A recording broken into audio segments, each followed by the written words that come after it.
Look, I want to start this review a little differently than I normally do, because I think the way you walk into the movie Michael will determine almost entirely how you walk out of the movie. If you went into it looking for what you wanted, the one that addresses the hot button topics that you're interested in, for example, the courtroom stuff, the allegations, the full complication of him as a character and a person, you're probably in what I saw 32% on Rotten Tomatoes. But here's my thing. I can only review the movie that I saw, the movie that exists. And the movie that I saw, that shit's fire.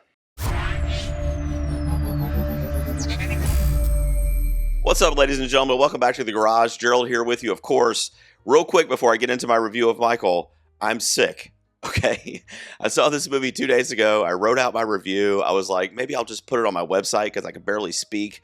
So I'm sorry I sound like a leaf blower in the ocean. Is that a thing? Don't do that. You'll get electrocuted. Let's get into my review of Michael, but please forgive my voice. Michael is directed by Antoine Fuqua, of course. It's being released this Friday, which is April 24th. It does cover the life of Michael Jackson, his rise from a child star, really kind of throwing us into when he becomes the lead of the Jackson 5, I believe at age 7 or 8. And it goes all the way through to approximately 1988, which is the peak of his solo career, right when he is recording the Bad album. Which, by the way, Michael in the 1980s is arguably the most culturally significant run of any musician, like in the history ever of music. So the film stars Jaafar Jackson, which, by the way, is Michael's real-life nephew. He's son of Jermaine Jackson, of course, another member of the Jackson 5, and his brother. This is his film debut, and from the jump, I'm just going to tell you, that casting decision alone probably saved this movie from the worst version of itself. Jaafar Jackson is straight up amazing in this role as Michael. Supporting performances from Colman Domingo as Joseph Jackson, his father and eventual manager, and Nia Long as Catherine, his mother, round out what is the emotional core of this film. So, in discussing the casting, because I already touched on that about Jaafar Jackson specifically, I don't know how you make a Michael Jackson movie, really at all, but definitely without clearing this bar first, okay? Whoever plays Michael has to be Michael. On the stage, that movement, his voice, the dancing, the presence. If you don't have that, nothing is going to matter in this movie. It's not going to work. It's going to be a cheesy TV film. But Jaafar Jackson clears that bar comfortably, by the way. There's also this kind of obvious nuance and layer to Jaafar's performance and the casting that you can't fully separate from the performance because he's Michael's blood, right? He grew up in and around that family, around the music, around the legacy, and living with it in the house with him, as a kid, as a teenager. When he's performing Billie Jean or Beat It or any of the other hits, and they do recreate Thriller, by the way, the video, which there's a specificity and a physicality to it that I don't think you could get from any outside actor that's just going through like training for several weeks. It reads as something deeper than preparation. There's a connection to it. But beyond the performance sequences, Jaafar also handles the quieter, more isolating moments of Michael's life with a real delicacy. The loneliness that kind of runs underneath almost every single frame in this movie. He carries that without a lot of dialogue doing the heavy lifting for him. It's really performance-based. And that's pretty hard to do. In full disclosure, I am a fan of Michael Jackson, okay? I was born in 1975. Yes, I'm 50. I remember my dad, who, by the way, was a Southern rock fan, okay? He brought home the Thriller vinyl. If that record crossed over to him, then you understand what we're talking about here when we talk about Michael's legacy. And his reach was unlike anything before and frankly ever since. So yeah, I'm not necessarily a neutral observer here, and I do have bias being a fan of the music. Even accounting for that, Jaafar's performance is the best reason to see this film. It's truly phenomenal what he did here. We'll talk a little bit about the direction, the screenplay, that type of stuff. Because, the music biopic gets a bad rap in general, which is probably going to bleed over to this film, and I've seen that it already has been. And director Antoine Fuqua, I'll just tell you up front, he's not really, reinventing anything here. He's not doing anything extremely revelatory or monumental. If you've seen, Bohemian Rhapsody, for example, and honestly, that's probably the closest reference point for what Michael really is and feels like. The critical community might hate on it because it's become a bit like redundant, but audiences love it, right? And in a lot of cases, award season and the Academy loves it. These movies are good movies, even though they might be very similar to the one that came before it. And Michael's no different. The concert footage in this film is spectacular. I don't think even the people that hate this movie probably won't argue with that. Watching the creation of things that Michael did in his life, especially Thriller, take shape. They spend a good chunk of time in the recording studio with the likes of, Quincy Jones, for example. And that material is extremely engaging, even when it does hit those familiar beats that I was talking about. There's one moment in the film, I won't spoil it, because it landed as a genuine surprise for me, but there's a recognizable actor that shows up to play a record executive in the film. And this actor also played a very similar role in another music biopic in modern history. And that one's been widely criticized for being formulaic. And I genuinely laughed out loud because Fuqua knows exactly what genre he's operating in here, right? He is winking at the audience. Whether or not that lands for every viewer, I don't know. But I thought it was actually really, really smart. And one thing I think Antoine Fuqua does really well, throughout the film, because his hands were obviously tied with legal battles and stuff like that, but he still takes the opportunity to plant seeds throughout the movie. The film ends in 1988. Okay, he knows that, you know that, the movie knows that, right? He's laying this groundwork throughout the film for everything that we know comes after 1988, without ever stating it directly, whether that was by choice or because of the legal situation. We get to see Michael's obsession, almost, I would say, with things like The Wizard of Oz and Peter Pan. And of course, the Neverland Ranch would eventually be spawned from the Peter Pan books. We see his love of animals, his relationship with children as a concept. And I mean the pure, uncomplicated joy of childhood that he never actually got to have. And a lot of people forget that. None of this is spelled out in dialogue. It's just there. It's just built into the texture of who he is. And if you know Michael's story, you feel the weight of that. I do want to talk about Colman Domingo and his portrayal of Joseph Jackson in the movie for a minute, because I do still think that his name should be in the running for supporting actor at the Academy Awards. I do. I put him in my early predictions about a month ago, and I'm leaving him in that 5. Now, I'm saying that knowing what Rotten Tomatoes is saying, because Joseph Jackson is the through line of this film. Outside of Michael's musical journey on the stage and that type of stuff, the off-stage stuff, okay? Fuqua's argument as a storyteller here is a clear one. He's basically saying almost every decision that Michael made as an adult, every choice about his image, the appearance, his relationship with the public, his desperation to be loved on stage, all that stuff traces back to the early part of Michael's life and Joseph Jackson's kind of strict guidance over him. That's the ultimate thesis here. And Domingo sells that completely. The performance is layered in a way that you don't often get with a character who could easily kind of become like a cartoon villain or just a, figurehead for the mean father. But he's got dimension. Domingo gives him complexity. He's a man who genuinely believed that what he was doing was building something. And it was. He pushed his sons through a lens of his own need, and that tension between pride and damage comes through in almost every scene he's in. There will also be a pretty substantial argument to be made for hair and makeup to be tied to this film, predominantly to Colman's transformation into Joseph, although there's other stuff with Jaafar and the period-specific looks too. So that department, I also feel like should definitely be in the conversation, which is only going to help Colman Domingo down the road. So let's talk about the musical numbers, the concert recreations, if you will. I want to be honest with you here, okay? Because this is both the best part of the film and it's also one place where I would make an edit. Let me explain. The musical sequences are tremendous, okay? These are straight fire. They're bangers, okay? Nobody's going to argue. The Thriller recreation is as close to as I can remember of the video of anything I've ever seen recreated in a biopic. Fans of this music, and I'm one of them, by the way, this is going to be pure joy. I was toe tapping with my son in the theater, singing along, seriously. Now, that said, if you cut 25 or 30% of the concert footage and you could have replaced it, with the time spent on the relationships that we get introduced to, but they're not fully developed, that would have taken this film to another level, I think. And that's my honest critique, okay? This is where my real criticism comes in, I guess, and I'm being genuine here. There are relationships introduced in Michael that had the potential to add real emotional depth to him as a person outside of a celebrity. But it gets sidelined, in my opinion. Michael's brothers are in this movie. We see them. We even get a moment where Michael brings Twister home. This is as an adult. And he wants to play. And his brothers don't want a part of it. They're shooting hoops out in the yard. And they appear to be more masculine. And they're kind of over that, right? But we see that Michael's still living in that headspace of a inner child. For lack of a better way to put it, he's still a kid at heart. And he's always been a kid, even though his age might say something different. It's a really beautiful scene, but it essentially just kind of ends.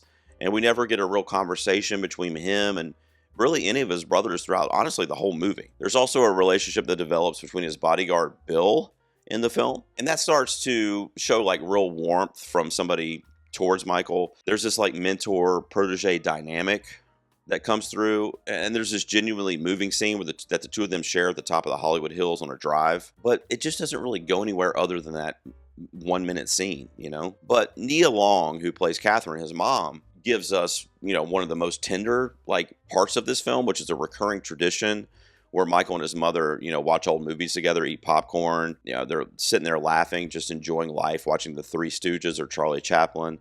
It's awesome every time I see it, and it reminds me a lot of my own childhood. We do see one of the sisters, LaToya Jackson, is portrayed in the movie, again, with very little dialogue and definitely no, you know, individual connection to Michael in the film. Janet is not in the film.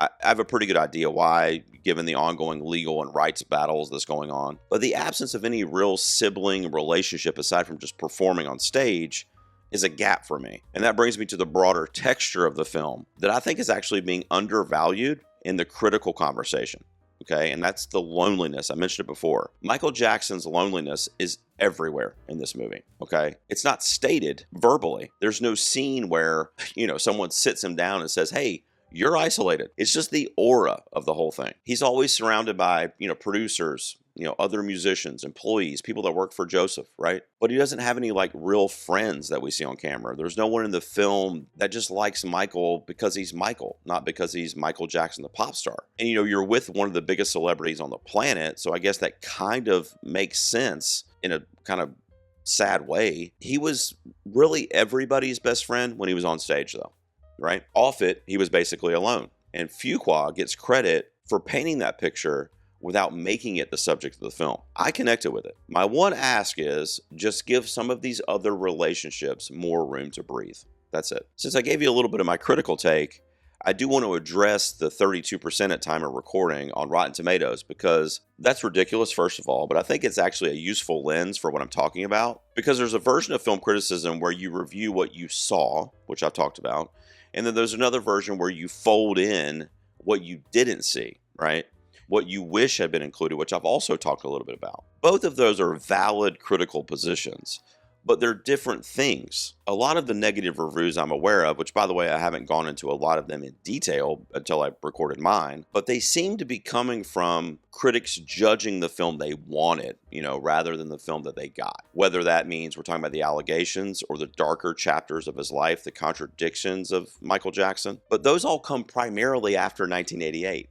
None of that would be in this movie. And whether or not you think it should have been like mentioned or foreshadowed is a conversation for another film that doesn't even exist yet. You know, now they've openly admitted if this movie makes money, which it will, there's going to be a part two. I assume if there is a part two, the allegations, all of the courtroom drama that Michael experienced before his death, and the kind of controversy around the cause of death, all those topics will need to be handled. You know, he was never found guilty in a court of law. So everybody that wants to see this stuff seems to forget that. You know, to my knowledge, the cases are either still outstanding or the verdict was not guilty. So you might want to see that stuff. And frankly, we should, because that was a big part of what he went through in the last, 10 years of his life or so, was court battles, legal battles. So if you're going to make that movie and we're going to be following Michael Jackson, that's what we're going to be following. Is it going to be nearly as feel good as this movie was? Of course not. It's going to be a downer. Because if you think he's innocent, you're going to be upset that he's having to go through it, right? And if you think he's guilty, you're going to be upset that he was not found guilty. So it's going to be a downer for pretty much anybody that sees the movie, fans or otherwise. So this movie that we're talking about now is what I'm reviewing, not a future hypothetical film. I'm going to wrap up here. If you grew up on Michael Jackson's music, or even if you like it, okay, but especially if you were in that era of like Thriller in the 80s, early 90s, Bad, if that stuff meant something to you personally, if you can remember buying those albums or CDs, then you're going to fucking love this. This is going to be essentially the cinematic version of revisiting some of the greatest moments of your childhood, teenage years, whatever. And it also comes with a lead performance that does the unthinkable. I mean, he literally, a lot of this is the familial ties, but I thought I was watching Michael Jackson in certain scenes. When he showed up on camera for the first time and said those first few lines, my mouth was open. I was in shock at how much he sounded like Michael, looked like Michael, the mannerisms. I really applaud Jaafar Jackson. His first major film role, and it's such a personal one for him to take on, and he did such a phenomenal job. Now, if all of that stuff didn't matter to you, Thriller, the 80s, Michael's music, you're probably going to find this slow in places or boring because you're not going to follow it, you know? Now, the film does assume that you know his catalog, right? It doesn't like set it up from scratch, which was fine because I assume most people walking into this are going to see it because they have a familiarity with Michael Jackson, you know? But even if not so, if you're a fan of like the music biopic, right, that subgenre, like in general, you know, Bohemian Rhapsody, Walk the Line, Rocket Man, Elvis, right, which is another recent one. This fits comfortably in that company. And like I said earlier, it is closer in tone and execution to like Bohemian Rhapsody. So if you saw that one, just sub out Queen for Michael Jackson. It's a very similar vibes in this movie. But, you know, just like I said with that film when I reviewed it, when it came out, the slightly frustrating part is the shallowness, like in the personal life material, you know, and I'm not talking about allegations or court cases. I'm just talking about like his relationships outside of performing music, you know. I would have loved to have seen some of that stuff brought to fruition there. Michael is a really good film. It's not the best film I've seen this year, but it is a feel-good film that will give fans of the music and Michael Jackson and that era everything they need. If you're going into it wanting drama and wanting, you know, a larger story that is off the stage, we don't really get a lot of that. We do get some nice through lines and seeds that are planted by Fuqua and the performances that I connected to because I know the story and what's coming. And I thought it was really an inventive way to do that, especially with probably a lot of stuff couldn't be mentioned because of various legal battles. I mean, even Janet's not in the film, probably for legal reasons. So I think Fuqua, with what he had to work with, and knowing that this film did have multiple reshoots, the product came out where you could not tell that. You just have to know that this is a music biopic that is celebrating the artist that is the subject. That's what this film is, okay? It's not tearing down the artist. It's not even really giving you any negative connotations about the artist, really. There might be some things in the movie that you might think are weird behavior, which, I mean, Michael was known to be a weird dude, but we're all weird. I'm weird. Look at the shit out here in my garage. We need to be more accepting of the fact that maybe he was strange or had strange tendencies. But until part 2 of this movie comes out and how they decide to handle what he went through in that part of his life, I can't really grade the filmmaking aspect of that. So in grading Michael, which is the movie that I saw with my son a couple nights ago, I'm going to give it overall a score of an 8 out of 10. It made me feel good, guys. It took me back to a time. And I sat there and I said, what am I going to review here? Am I going to review that this is a formulaic paint-by-numbers biopic, which by a lot of counts it really is? Or am I going to grade how it made me feel? Do I think it was a good movie?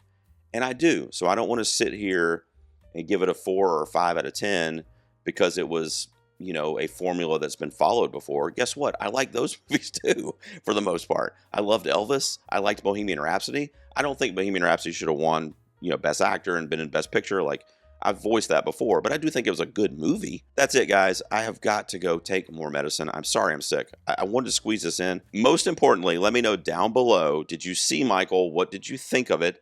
Did you like it? Am I being fair in my assessment of it? Let me know all that. And do you think there's any awards chances still on the table for this film? I would love to hear all of that. I will see you guys out here soon. Hopefully not sick in the garage.